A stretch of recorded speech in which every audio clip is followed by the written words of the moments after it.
Of United Consciousness, I welcome our next guest, Mr. Krzysztof Stec. He is a Polish citizen. He is doctorate in physical education and sports sciences and has been employed as an assistant professor at Jan Długosz University, Częstochowa in Poland since 2012. Earlier in his life, he worked for 20 years in various states in the United States. In the last 15 years, he was in Silicon Valley, where he was employed as a senior software analyst in different companies known worldwide for introducing breakthrough technologies. He has been practicing yoga for about 40 years, as detailed in an interview he gave to Yoga International magazine, published in January 2006 issue. Under the title Yoga Behind the Iron Curtain, he has been to India more than 30 times. He has spent 10 years in India, where there he obtained 2 academic qualifications, graduating with the Diploma in Yoga Education from Kaivalya Dharma Institute and a master's degree in Physical Education from the Banaras Hindu University in Varanasi. On behalf of United Consciousness, introduction.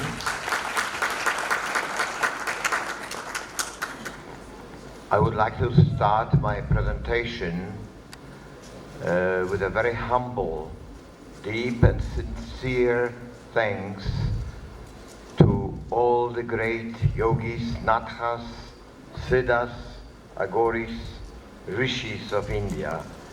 Due to their greatness, unparalleled greatness of their spirit, we have this great yoga, the great science and art of yoga. Before I go and start with my lecture, I would like all of you please sit up straight, close your eyes, and let's invoke the immense power of the yogis of the past. Nath, the founder of psychosomatic yoga, what we would call in Western terms. Tapabhumi of Gorakshnath, Bhagirath King and all others. There's a whole pantheon of those great yogis. So let's humbly, in our hearts, ask for their blessing. Let them come and let us receive this lecture not only with our minds, but also with our hearts. So, okay. So let's take the deep breath in, and we'll chant Om.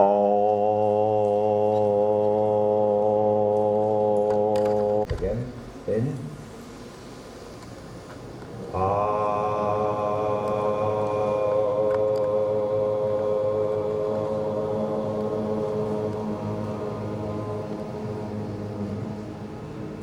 And once more, in.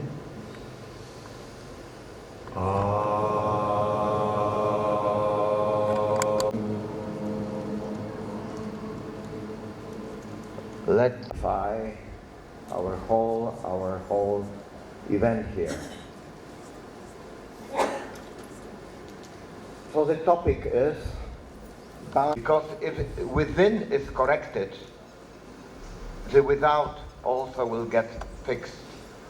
Many of us are very quick to advise everybody outside what to do, how to succeed, and all these advices, though we don't use it in our own life.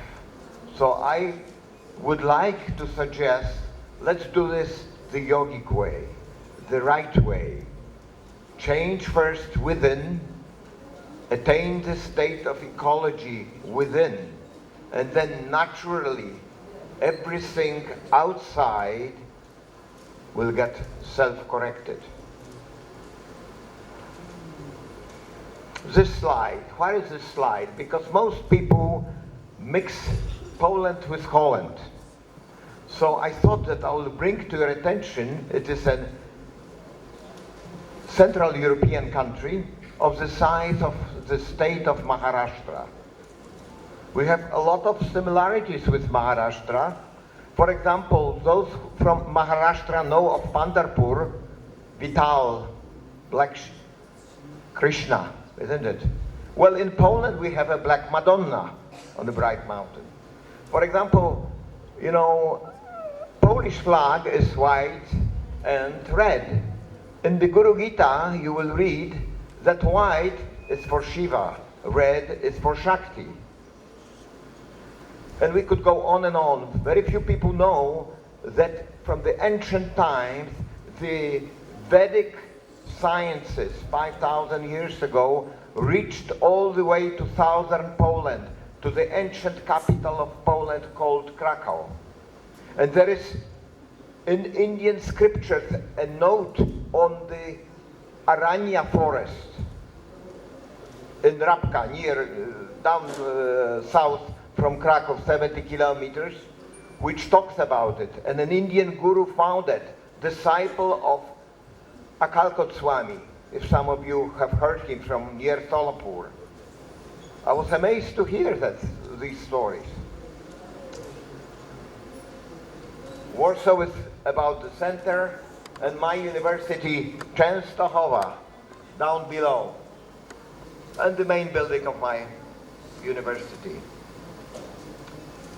And I want to speak to you about my very first experience, which brought me here today.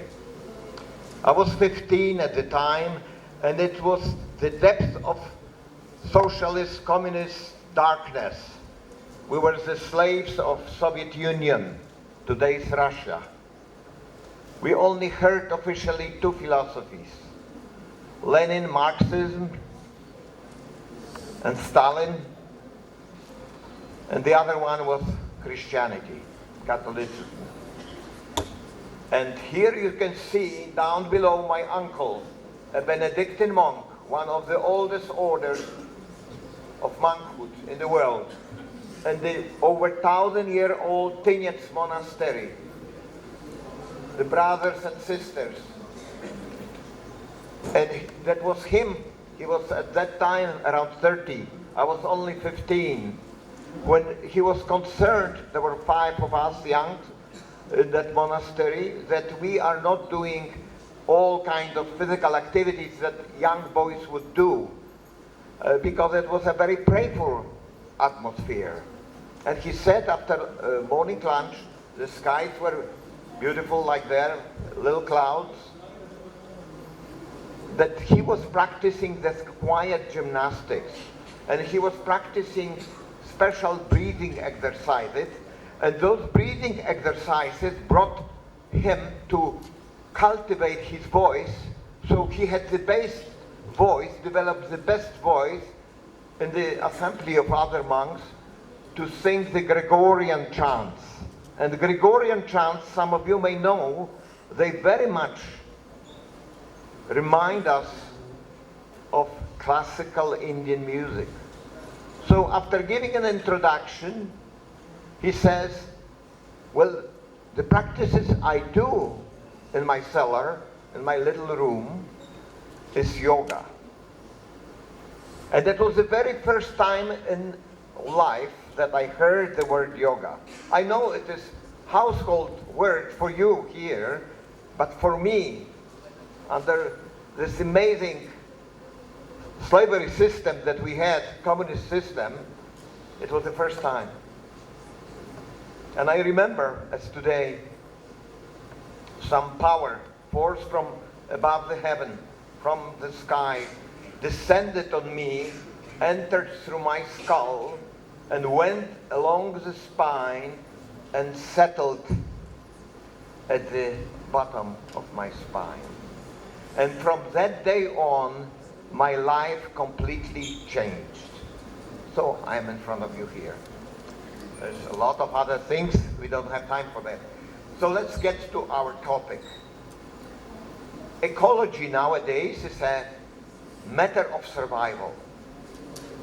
Whatever we do for environment today is neither service nor great achievement. It is a matter of survival. And because I have very limited time, please look at the slide I have specially prepared for you. Perhaps my pronunciation to some of you will not be clear, and I'll be just mentioning the most important bullet points. The rest you can read quickly on the slide. Ecology and human consciousness cannot be separated. Humans need to understand, whether we like it or not, that we are reverberating as a part of this overall big existence. And ecology, it is everybody's work. It is not just somebody's work. You have to take an ownership of ecology, and especially of the inner ecology. We have a way through yoga. It is only our individual willing to experience the entire world as our own very self. That's the ecology. Very few of us think in that way, that plants are our closest relative. Why?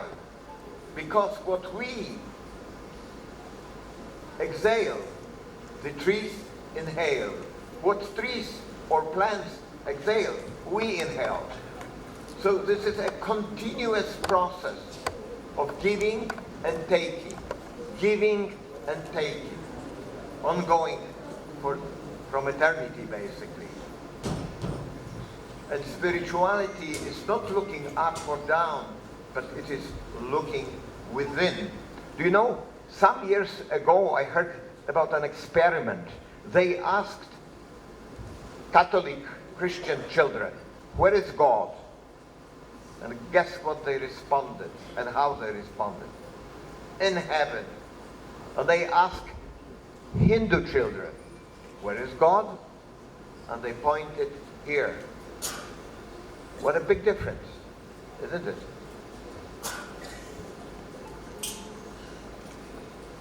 So yoga and nature, yoga, we could through extension say Ayurveda and nature, are all about working with the forces of nature. This work with nature occurs on both internal and external level. Internally, we need to balance the forces of our own nature as body, mind, breath, emotion, spirit.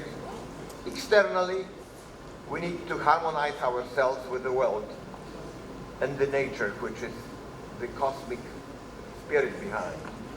Today we are to focus on this internal ecology. We know some aspects of the factors, 5 elements, 3 doshas, the 7 chakras, different gods and goddesses that themselves reflect powers of nature, from sexuality to the power of consciousness itself. Our own higher nature is called Atman or Purusha, which is supposed to meet with Paramatman, or the cosmic being. So let's look at, for a moment, at the traditional yoga as it was in the past practice, and what is being done today, especially in the Western culture, where the Indian context has been not properly communicated, has not been transferred. So traditionally, it was a retreated nature in the mountains, forests, or by the near banks, river banks, seashores. Yoga students cultivated gardens, took care of cattle, and learned how to live in the wild. This was an integral part of their training and allowed the natural power of yoga to grow within them and become really integrated parts of their inner daily lives.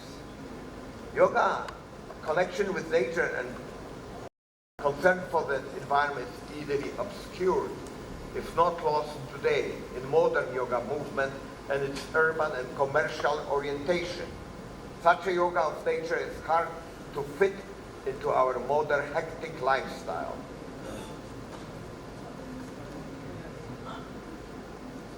Yoga, balancing outer and inner. In the context of the current global crisis, yoga concern for nature is more relevant than ever. It is a crucial factor in the future of our planet and of our species. This yoga of nature is not just a matter of getting everyone to practice asanas, but bringing a yogic way of integration into how we live, how we balance the outer and inner life of nature and spirit on a planetary level. Yoga is a way of harnessing the secret powers of nature within us to manifest our own higher nature potentials for a greater awareness. This requires a very deep connection with the world of nature in body, mind, heart, and spirit. Today, yoga has much work to do in the world full of out of balance situation. Current civilization is easily the most environmentally unfriendly ever. Global warming, tidal waves, droughts and floods are the response of our nature to it, to that abuse.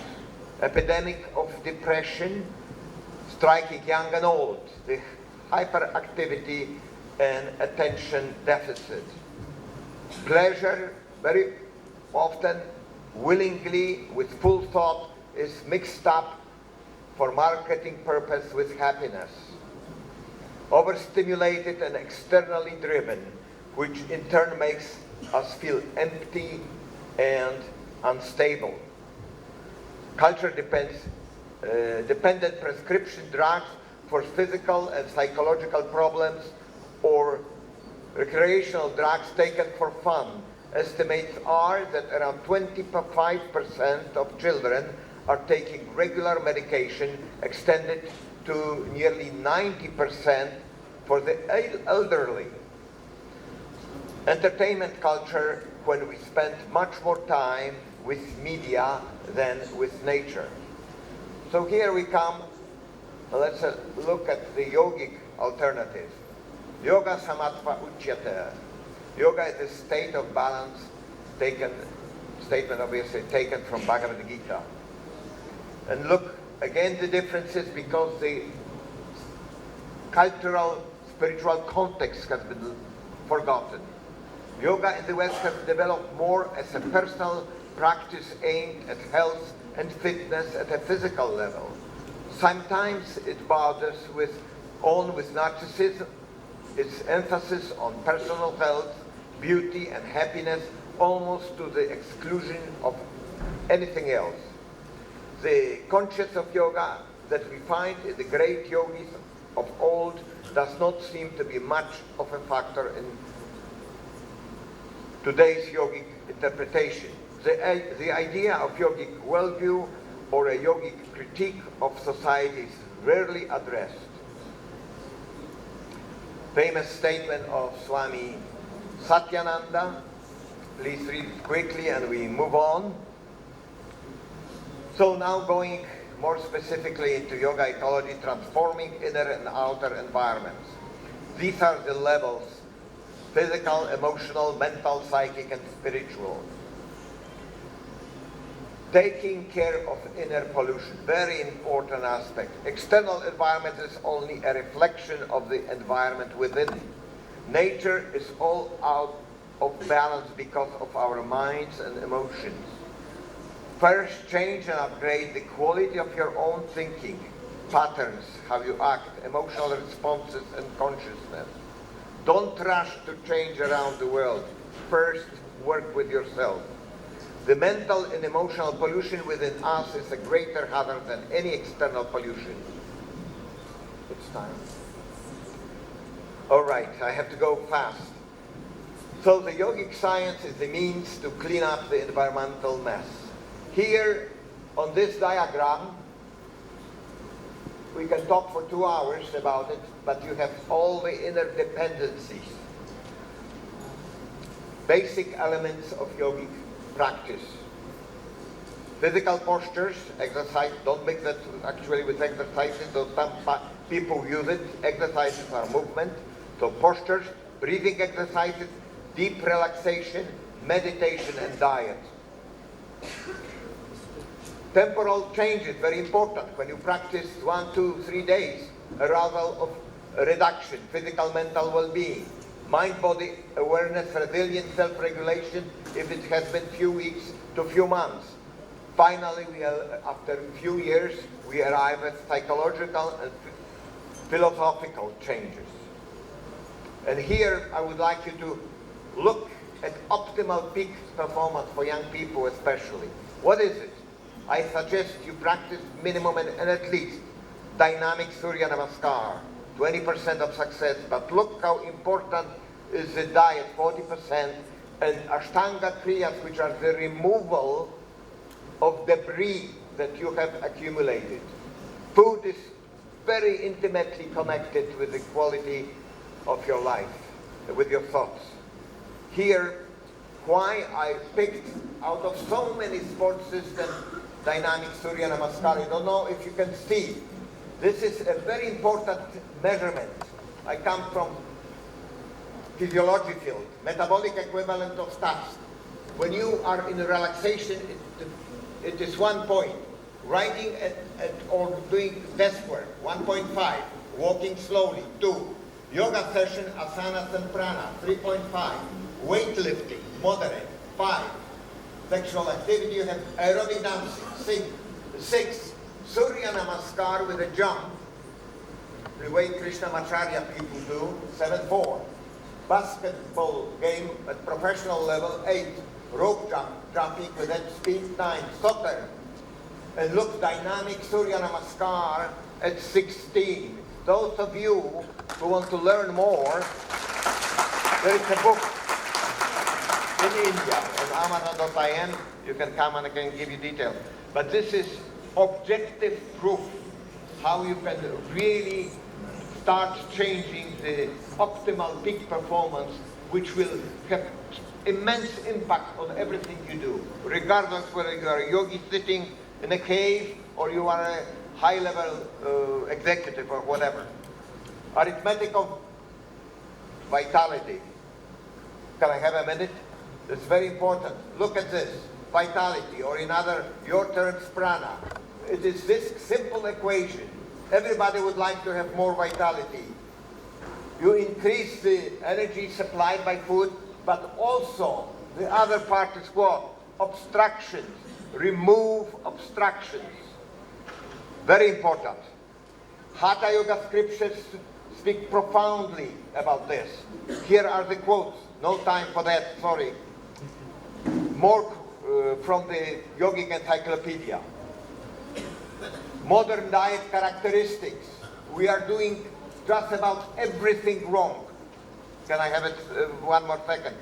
Overeating. Eating too oily, too salty, too spicy, too sweet, too starchy. Look at your diet. And if you eat like that, this is the residue in your own system. These are the poisons with every heartbeat. These toxic poisons getting into your system. I don't care how many pharmaceutical drugs you take, how much you do other sports, of anything. If you have that debris, I call it black cobra effect, you will not progress very fast. Ashtanga Kriyas is the system to remove it. These are the first 5 steps, and the remaining 3 steps. And then, here's the effect. We arrive at the end of it, and I will read that statement because it's very, very important.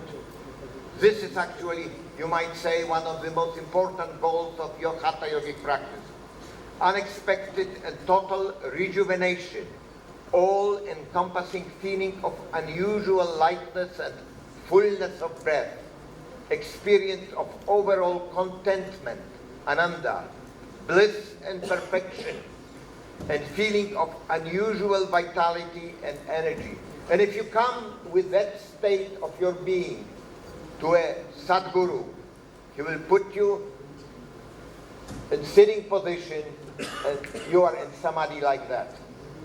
That is the preparation that we have to take care of. Thank you very much.